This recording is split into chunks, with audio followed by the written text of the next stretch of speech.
Assalamualaikum warahmatullahi wabarakatuh. Perkenalkan nama saya adalah Muhammad Fajar, absen 25 dari Penjas 5C, NIM 1807178. Nah, di sini saya akan menjelaskan tentang perkembangan-perkembangan yang dijelaskan oleh Undang-Undang Nomor 4 Tahun 1950 tentang pendidikan dan pengajaran di sekolah. Nah, yang pertama ada perkembangan kebugaran, yang kedua perkembangan keterampilan, selanjutnya perkembangan sosial emosional, yang keempat ada mental intelektual, dan yang kelima ada moral afektif. Yang pertama ada perkembangan kebugaran. Perkembangan kebugaran di sini adalah kebugaran bukan tentang hanya kesehatan, tapi kebugaran tentang performa dan tampilan diri. Nah, menurut Lutan pada tahun 2001 bahwa kebugaran dibagi menjadi dua. Yang pertama, kebugaran berdasarkan aspek kesehatan. Nah, aspek kesehatan ini meliputi otot, ketahanan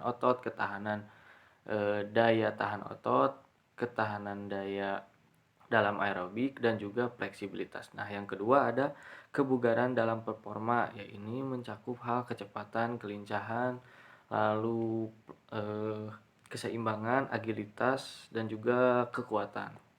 Nah, selanjutnya adalah arah dari pembinaan kebugaran dalam pendidikan jasmani di sekolah ini dibagi menjadi tiga.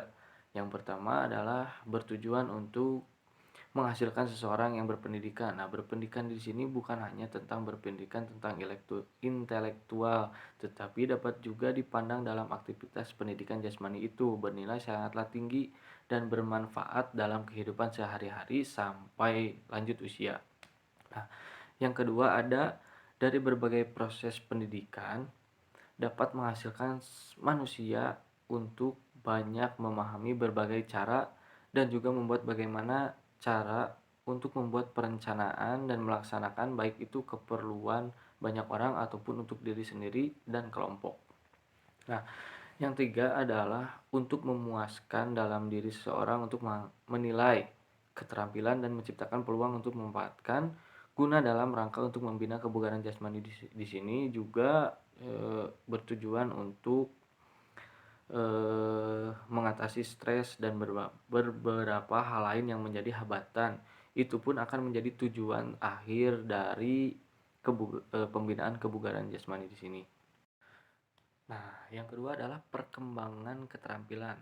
Perkembangan keterampilan menurut Lutan pada tahun 2001 dijelaskan ada dua penjelasan. Yang pertama adalah kemampuan yang berkaitan dengan ruang. Berkaitan dengan ruang di sini adalah kesadaran tubuh, kesadaran ruang, dan kesadaran tentang arah.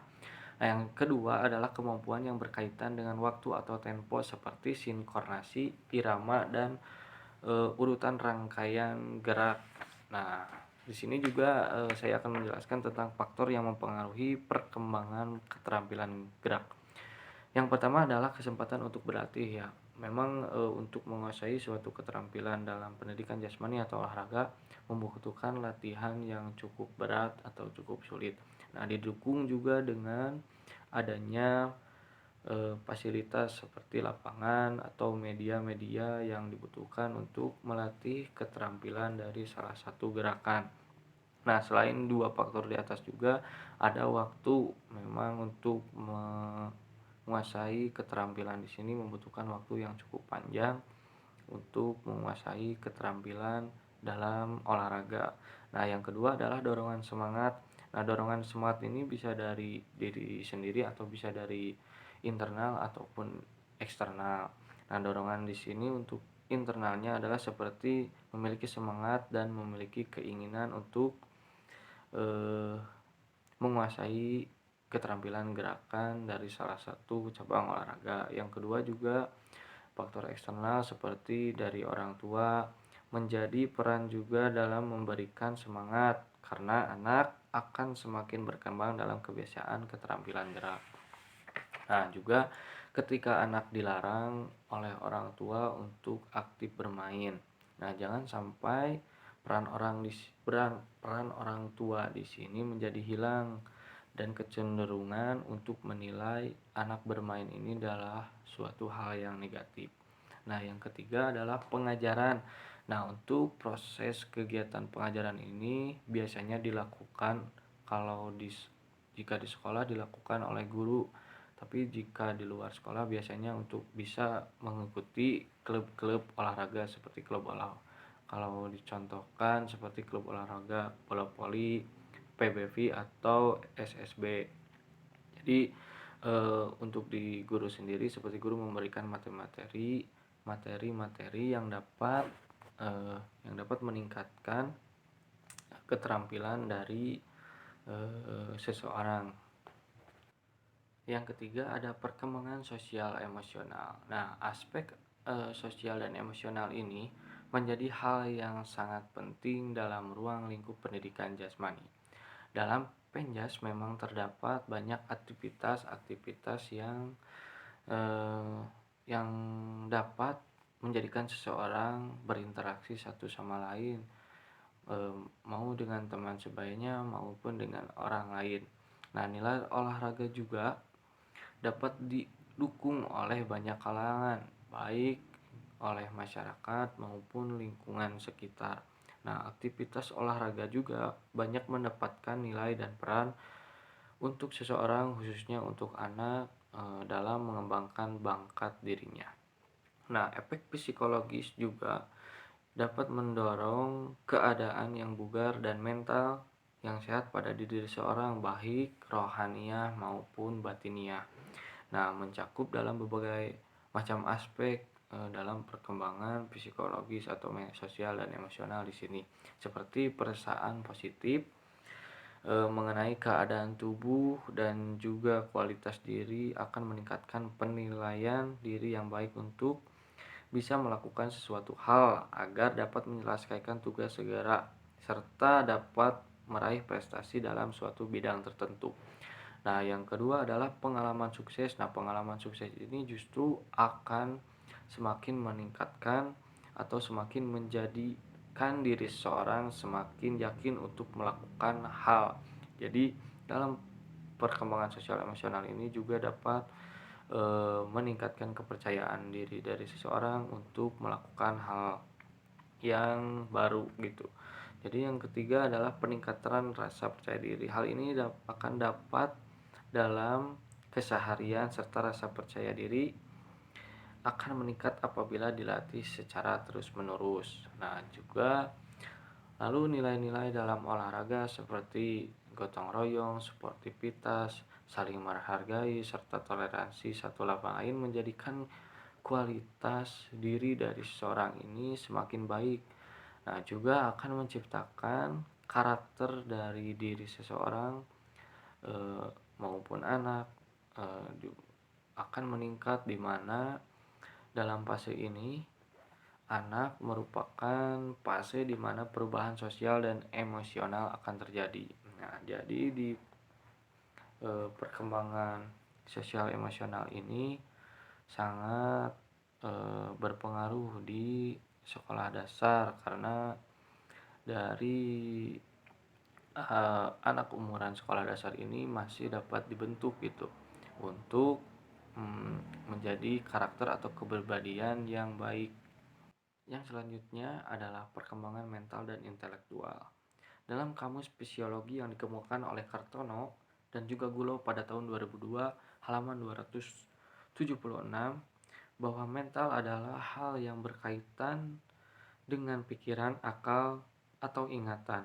Nah, intelektual adalah berkaitan dengan pengetahuan yang dimiliki oleh seseorang. Nah, jadi mental dan intelektual ini sangat berkaitan. Kita ambil contoh ketika siswa yang bersangkutan akan melakukan sparring partner dengan tim lawan.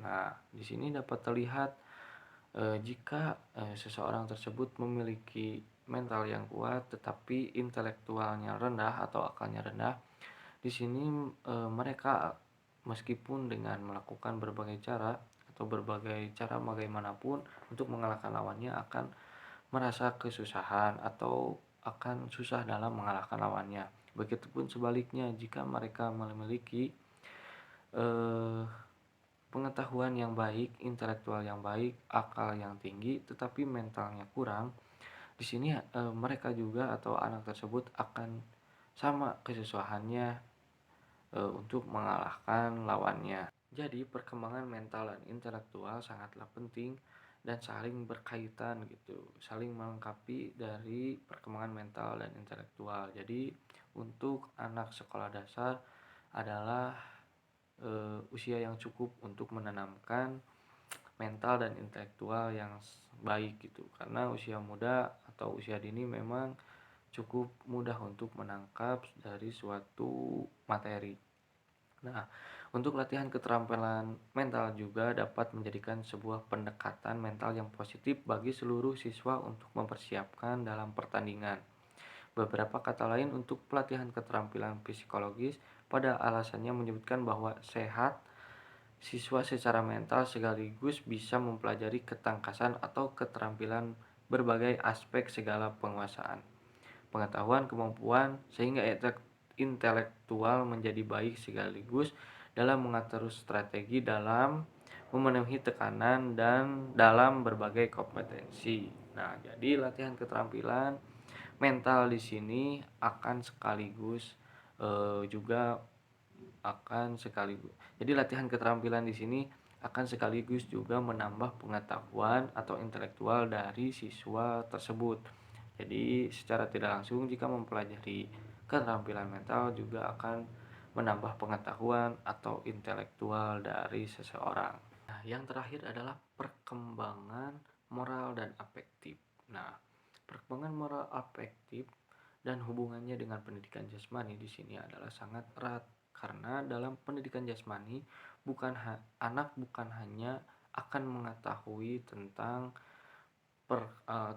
pengetahuan tentang konsep-konsep kesehatan atau materi-materi yang biasanya dipelajari di sekolah, tetapi dalam pendidikan jasmani itu mempelajari lebih dari itu, bahwa dalam pendidikan jasmani harus menjadikan atau harus bertujuan untuk membentuk karakter, sifat, sikap dari seorang anak.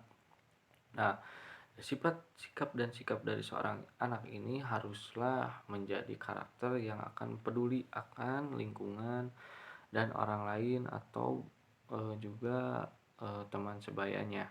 Nah, jadi dalam pendidikan moral atau dalam pendidikan jasmani di sini, nilai moral dan afektif ini tercantum dalam The Six Spiral of Character.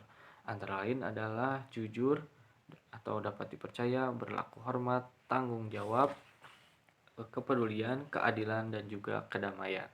Nah, mungkin sekian yang saya dapat sampaikan. Kurang lebihnya mohon dimaafkan. Wassalamualaikum warahmatullahi wabarakatuh.